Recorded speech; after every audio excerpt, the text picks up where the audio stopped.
Bulma is a little suspicious of the Shin guy, but decides to hear him out. Vegeta and Trunks are already there at Capsule Corp, so the third hero, Gohan, is the only one missing. Once the Supreme Kai introduces himself and his assistant Kibito to Vegeta and Trunks, he gets them to telling them why exactly he's here. The evil wizard Babidi is coming to Earth alongside his minions to try and gather energy to summon Majin Buu. They plan on harvesting as much energy as they can from civilians, and of course the three fighters. Vegeta, while he sees it as annoying, it does at least give him an opportunity to fight something again. He tells Trunks to go fill Gohan in on the situation. Shin butts in and tells them to bring Gohan here so he can transport all three of them to his world for training. Shin is under the impression that one of them can pull the Z-Sword out and wield it in order to save their world. After all, they're going to need it, because Babidi has the Demon King Deborah under his control. Vegeta likes the sound of the challenge. Trunks flies off to grab Gohan. In the time of peace since the android's defeat, Gohan has finally gotten a break, even beginning to try and get back on course to becoming a scholar, although he's behind. Gohan is trying his hardest to catch up, and considering just how smart the guy is, well, he'll probably be a scholar in no time. Unfortunately, he's been called into action again. Trunks arrives at Gohan's home and fills him in. Gohan just sighs and says that he understands. They head back to Capsule Corp, and with everyone gathered up, they're all transported to the land of the Kais. Before anything begins, the Supreme Kai offers the three some clothes to wear during their training. Gohan and Trunks happily take the opportunity. They wear the Kai outfit willingly, while Vegeta, he'd rather die than wear something so stupid looking. And so the training of the Kais begins. Kibito and Shin immediately look to Trunks to be the puller of the Z-Sword, since he's a swordsman. Trunks also would volunteer, as he'd be the best swordsman here after all. So the first order of business is to pull the Z-Sword out.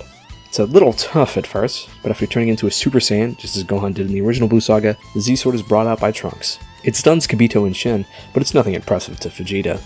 Vegeta does take pride in the fact his son just impressed two so-called gods, however. Trunks hardly struggles with wielding the Z-Sword. But with three Saiyans in one area, something bad is bound to happen. Vegeta wants to see how powerful this legendary sword is, and so he asks Trunks for a quick spar. Shin and Kibito try to tell him that the sword is unbreakable and extremely powerful, and that it might just hurt Vegeta. That is, until Vegeta just shatters the thing by blocking a blow from Trunks. Shin and Kibito don't even get a chance to be shocked before none other than Elder Kai pops out. Elder Kai immediately gets to yelling at Shin and Kibito for failing to realize he was stuck in that dang sword. Whatever, that's for later. Elder Kai gets a read on the situation quickly.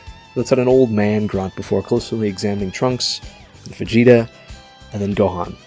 He tells everyone that judging from their latent power, that they should be enough to prevent Babidi from bringing Majin Buu back. So with the Elder Kai's supervision, everyone gets to training. Trunks is a little bummed out about breaking the Z-Sword, but he still has his old sword, so he's not that bummed out. Vegeta thinks this is a waste of time. A day in the time chamber would have been sufficient enough, but he's not allowed to leave. Gohan appreciates getting stronger. He understands he needs to keep sharp to protect his home. Training finally ends, as Shin and Elder Kai notice Babidi's arrival on Earth. They send everyone off, but not after a quick wardrobe change, of course. After a search, they find Babidi's ship in the middle of the wastelands alongside a group of people. They clock that the big royal-looking one is Dabura, but the big green monster and the small alien they aren't sure of. The trio land down and immediately call out Babidi. Babidi is hardly fazed. He can tell that they were told by the Supreme Kai what was going to happen. Luckily, he has Deborah, and Deborah will be sufficient enough to kill them all. That's if they can get past Yakon and Pui Pui first. There's no opportunity for Babidi to get everyone in their proper places, so the fight begins immediately. Trunks versus Pui Pui. Do I even need to say anything? Pui Pui tries to rattle off how strong he is with his home planet having 10 times the gravity of Earth's. Trunks would just slice straight through him. No Super Saiyan even required. Gohan versus Yakon. Now they were told to cut back on the Super Saiyan transformations because Babidi might try to siphon off some of their power, but Gohan just can't seem to get over Yakon on his base form. So, much like his father did in the original, Gohan bursts into Super Saiyan to let Yakon eat so much light that he explodes. That does come with the unfortunate side effect of giving some energy to the dormant Majin Buu. Finally, after those goons are wiped out, we can come face to face with a battle between royalty. Vegeta and Deborah, a prince and a demon king. Vegeta remarks that he's heard a lot about this demon king, and he's curious to see just how strong he truly is. I mean, Vegeta's already predicting that Deborah will be disappointed. Of course, Deborah doesn't enjoy Vegeta's mocking, telling the prince that if he's so willing to die in front of his friends, then he's happy to humor him. The battle begins. Vegeta and Deborah clash fists and trade blows. Vegeta immediately notices something. Deborah is strong, way stronger than he thought, and puts a hesitant smirk on his face. Although he tries to follow orders and stay in his base form for as long as possible, Deborah continues to overwhelm the prince. Of course, Deborah is suited to be on the level of Cell, and that's Perfect Cell. In Part 2, Vegeta beat a weak, semi-perfect Cell.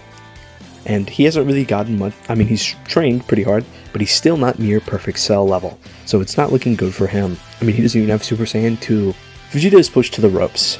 He's getting angry, and he tosses up the Supreme Kai's request as he finally transforms into a Super Saiyan. Deborah marks that he's finally showing the power that Gohan was displaying earlier. He then tells Vegeta that it will be hardly enough.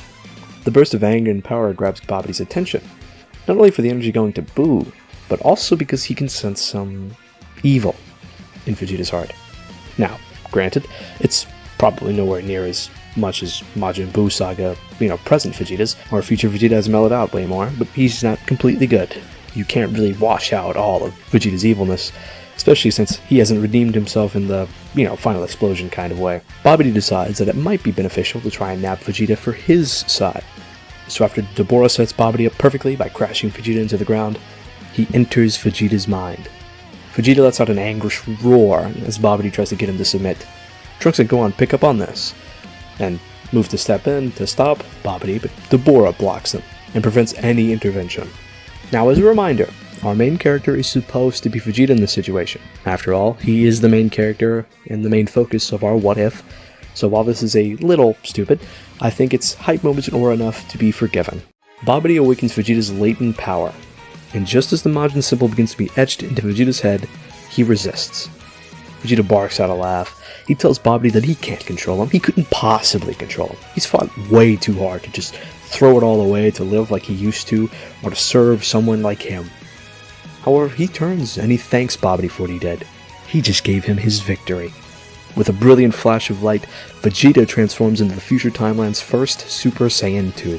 Even the Kais are shocked. Not only did Vegeta resist Babidi's mind control, he just unlocked an entirely new state of Super Saiyan, the state that Trunks and Gohan were trying so hard to achieve, and we know we're seeking guidance from the Kais about. This does come at a cost though. Deborah barely manages to slice an errant Big Bang attack in half to prevent Babidi's premature demise. Because of his new transformation, Vegeta is being careless with his energy output, and Majin Buu is being steadily fed. Babidi is rightfully terrified, and decides to bunker down in his ship. Trunks rushes in after him alongside Gohan. Vegeta points to Deborah. He tells him that a Demon King is nothing compared to a Saiyan Prince, especially a Super Saiyan Prince. Deborah is happy to oblige Vegeta in the continuation of their fight. The two trade blows, seemingly on the same level of power now. Shin and the other guys immediately recognize just how bad this is. Vegeta most likely isn't strong enough, nor is he probably willing enough to end this fight quickly. Elder Kai decides that they need a plan, but with Gohan and Trunks inside of Babidi's ship, it'll be hard to pinpoint them to contact them. Inside of Babidi's ship, Gohan and Trunks are immediately lost, and Babidi isn't making their trip any easier, twisting and turning the interior of his ship around to throw them off over and over again. Trunks and Gohan keep on pushing on, resorting to Super Saiyan to get to the place quicker, and eventually they find Babidi's hiding spot and confront him. Babidi cackles, and he tells him that thanks to Vegeta, Majin Buu will be revived any second now, and that he'll be unstoppable. No warrior alive on this rock could stop him. Now Trunks doesn't waste any time. Why should he? He takes care of Babidi with a slice and a blast. Gohan and Trunks are a little relieved as they assume without Babidi, Majin Buu can't be revived, and only time will tell if they're right. Now meanwhile, back above ground, Vegeta and Deborah are trading wicked blows, headbutts and devastating gut punches. These nobles are holding absolutely nothing back. It's a savage fight, spurred on partly by Vegeta's malice, somewhat being simmered up thanks to Babidi. That's when Babidi dies that Deborah's Majin symbol fades from his forehead. He's no longer under Babidi's control. Deborah snaps to his senses, blocking a blow from Vegeta as he cackles. Deborah remarks that, now that he's free, he's no longer interested in resurrecting Majin Buu. In fact, he thinks it's not needed whatsoever. Instead, he's going to take over Earth, and make it a new part of his demon realm. Typical villain stuff. Now to explain what I'm doing here, Deborah is a pretty ambitious fellow, obviously as we see in Daima, wanting the Third Eye to usurp his father and all that kind of stuff. I think Deborah, with freedom, and now finding himself on Earth and faced with a worthy opponent, would totally want to fight and try to take it over. It might not be as cool as Buu, but I think it's an interesting twist on a Buu saga. And with Vegeta, who's not as strong as the original Trunks was in his Buu saga, being the Super Saiyan 2 here, I think this is an even and quite interesting fight. Back in the Kai's world, Elder Kai notices something. Babidi is gone, and thus, Majin Buu cannot be resurrected. Just barely. The saved as the energy needed was on the tipping point of falling over. And if Trunks had been a little slower, Majin Buu would have been revived. It's now only a matter of Deborah. If they can beat the Demon King, it'll all be fine, and the day will be saved. Shin speaks to Gohan and Trunks, telling them that they're needed to help fight Deborah. Holoky butts in immediately and yells at them to take their butts up to the surface and help Vegeta right now. Gohan and Trunks take off and plan to do just that. When they arrive, Vegeta and Deborah are still clashing. Sword on skin, ki blast against ki blast. The two are decently matched, but Vegeta's still shooting off way too much energy, draining himself of his strength slowly but steadily. Trunks and Gohan snap into Super Saiyan and charge in towards Deborah, who elegantly soared over their heads and let them crash into Vegeta. Deborah lets out a malicious chuckle, remarking that a 3-on-1 is just when he needed to be entertained. Vegeta snaps at Gohan and Trunks and tells him to stay out of his fight, but the two hybrid Saiyans aren't willing to budge. He begrudgingly lets them fight alongside him so long as they stay out of his way. Typical Vegeta stuff. Finally, the three heroes of the future work in tandem. Deborah is starting to get overwhelmed now. 2 Super Saiyans and Super Saiyan 2 are definitely enough to beat him without much fuss. He needs to eliminate a weaker link. Now he recognizes Trunks' power to be closer to Vegeta's, so by process of elimination, it's Gohan. He's the weak link. Deborah uses a ki blast to disorientate Vegeta and Trunks while he singles out Gohan. A stray lack of spit that Gohan narrowly manages to avoid on instinct. Deborah is a bit disappointed that his stone spit was dodged, but he presses on, brutalizing Gohan with vicious strikes before sledgehammering him down into the ground with a double axe handle. Deborah sends off a stray blast while he turns to covering Vegeta and Trunks.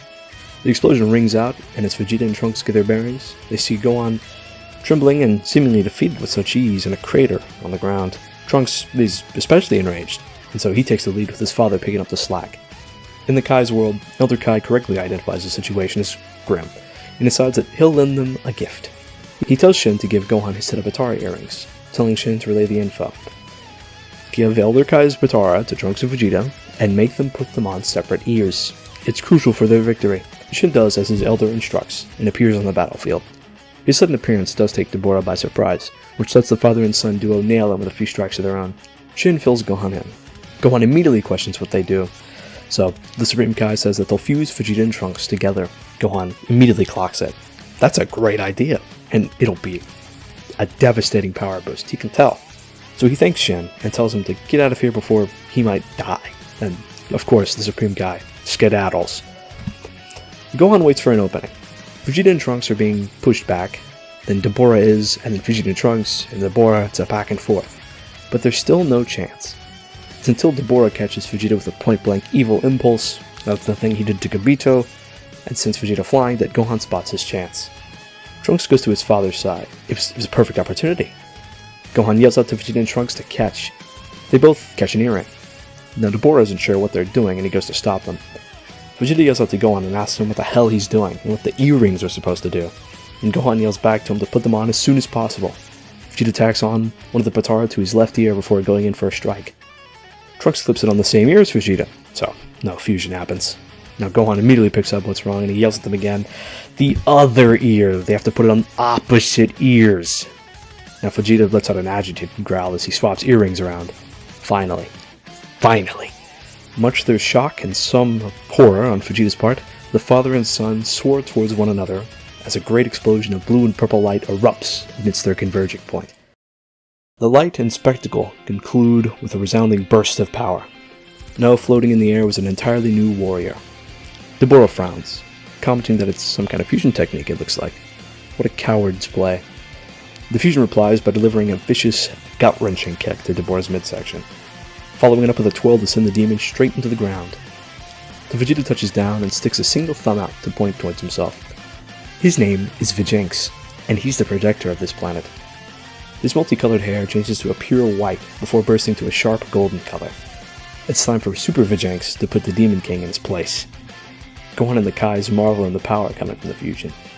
Super Vegeta eyed the high ball as being around Super Saiyan 3 Buu Saga Goku level, but at his lowest, and probably most realistic, I'd say around Super Saiyan 2 Buu Saga Vegeta level. Either way, it's plenty enough for Deborah. Vegeta is a perfect blend of Vegeta's seriousness and Trunks' determination, and he's proving it by wasting no time before beginning his assault on Deborah. It's a spectacle to say the least.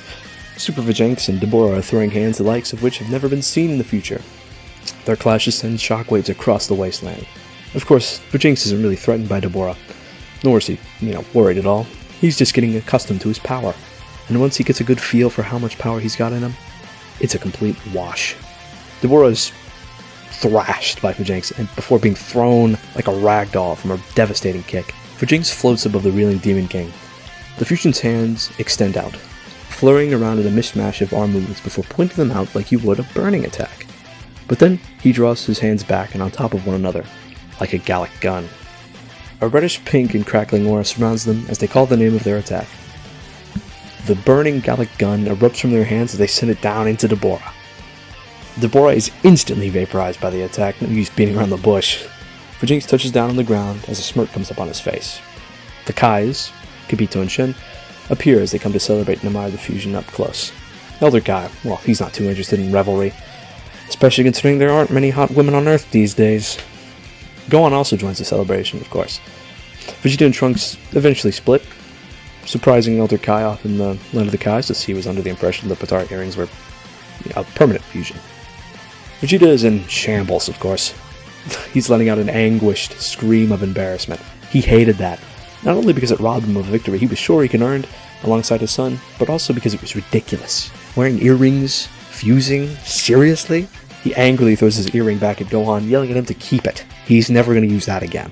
Gohan and the rest just laugh at Vegeta's discomfort. That is, until Gohan feels a power that can't possibly be right. Surely not. It couldn't be. A new presence has arrived in the future timeline just after their victory over Babidi and Deborah, and it's none other than Zamasu. He's gotten a good read over this timeline from some quick glimpses. It's perfect.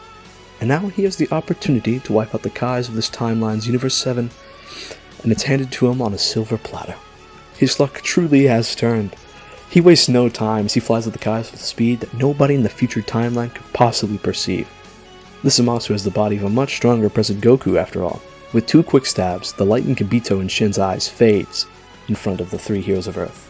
Gohan instantly abhorred this figure. It was his father, clad in black, sporting a single green Potara on his left ear, but it was anything but the Goku he knew. Vegeta is both confused and furious at the sight of Kakarot's face. But before they could even get a word out, Goku Black gives them a devilish grin. Isn't Gohan happy to see him? He's his father after all. But that's for part 4, aka the finale. Now I hope my bullshitting was at least entertaining. Deborah instead of Boo might be a little disappointing to some, but I don't really think they could have taken down Fat Boo without significant meddling and bullshittery, so I took this route. I hope that's okay. Anywho, I hope you're just as excited for the interactions between Gohan and Goku Black and Vegeta as I am. If you like this, please like the video and give me your thoughts in the comments below. Subscribe so you don't miss the finale when I upload it too. Hopefully in a month from now. We'll see. You are definitely going to want to see that part. I have so many cool things planned, and I've wanted to get them out for so long, and now I'm going to have my chance. Anyway, I won't keep you any longer. So as always, have a good one, and stay tuned.